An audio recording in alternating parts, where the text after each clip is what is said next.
Buenas tardes. El proyecto MAC-MS nace como una propuesta innovadora para transformar la manera en que vemos las matemáticas. Su propósito es desarrollar habilidades comunicativas que permitan a los estudiantes expresar sus emociones, experiencias y conocimientos en torno a esta fascinante área del saber.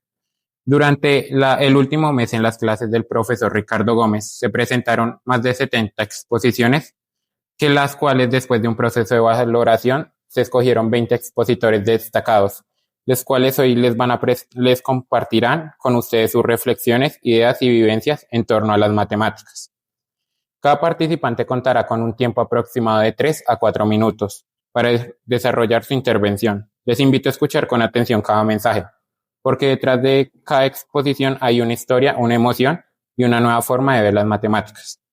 Esperamos que las palabras de nuestros expositores lleguen a sus corazones y mentes, y que este encuentro los motive a mirar las matemáticas con una nueva perspectiva, más humana, más cercana y más significativa.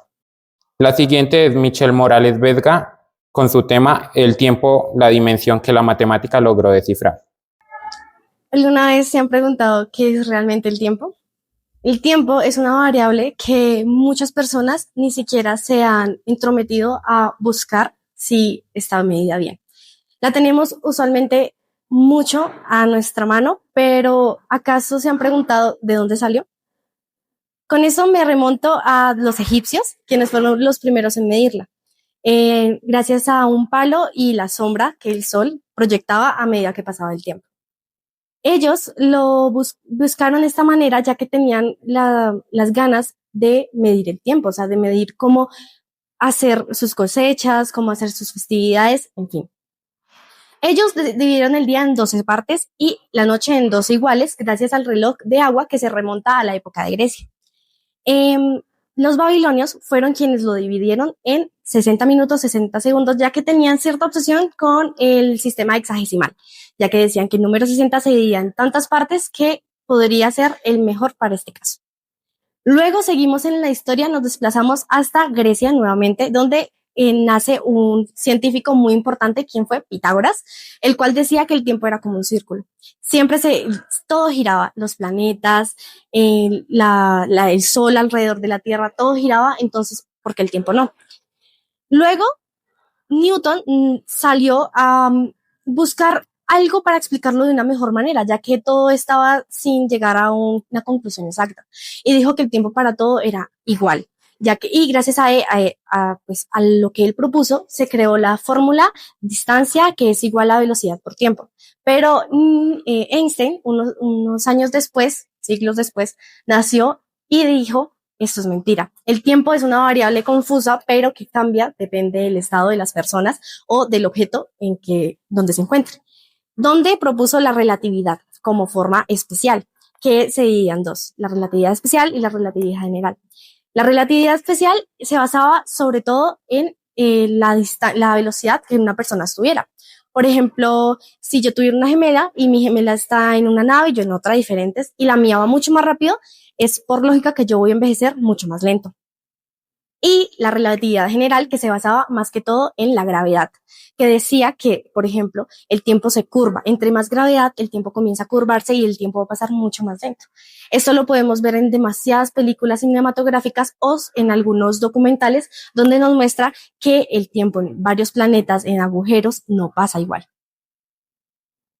Hay 5 relojes que marcaron la historia y son hoy en día los que más se recuerdan. El primero siendo el reloj de la sombra, que era manejado gracias a un palo, como dije anteriormente. El reloj del agua, el reloj mecánico, que era a través de engranajes y se creó en la época medieval. También tenemos el reloj digital, que es el que hoy en día tenemos, el que se maneja a través de cálculos matemáticos. Y también, por último, tenemos el reloj atómico, que es el más exacto hoy en día. Es el que utiliza la NASA para poder cambiar constantemente la hora que manejan los satélites, ya que si este no existiera y la relatividad de Einstein no se hubiera propuesto, el GPS que tenemos actualmente hubiera fallado por 10 kilómetros al día. Eso es un tema muy interesante si nos ponemos a observar que el tiempo se ha vuelto una medida demasiado normalizada y a veces pasa tan rápido que no nos damos cuenta. ¿No les pasa a veces que ustedes están aburridos haciendo algo y el tiempo pasa cada vez más lento? O otras veces que nos divertimos tanto que el tiempo pasa como un suspiro. Muchos psicólogos, sobre todo, han dicho que el tiempo también tiene mucha influencia con las emociones. Entonces, cuando veas que una de tus de tus carreras favoritas, de tus actividades favoritas pasa rápido, ya sabes por qué es. Para finalizar, voy a dar una recomendación y un ejemplo que es una película muy interesante y de hecho que se ha venido reforzando durante el tiempo, que es Interestelar, donde se maneja demasiado la relatividad de Einstein y se explica a fondo. Aquí vemos al protagonista que viaja cerca al agujero negro y en un planeta cerca a él pasan 7 años a comparación, o sea, 7 años en la Tierra y allá pasa cada hora 7 años acá.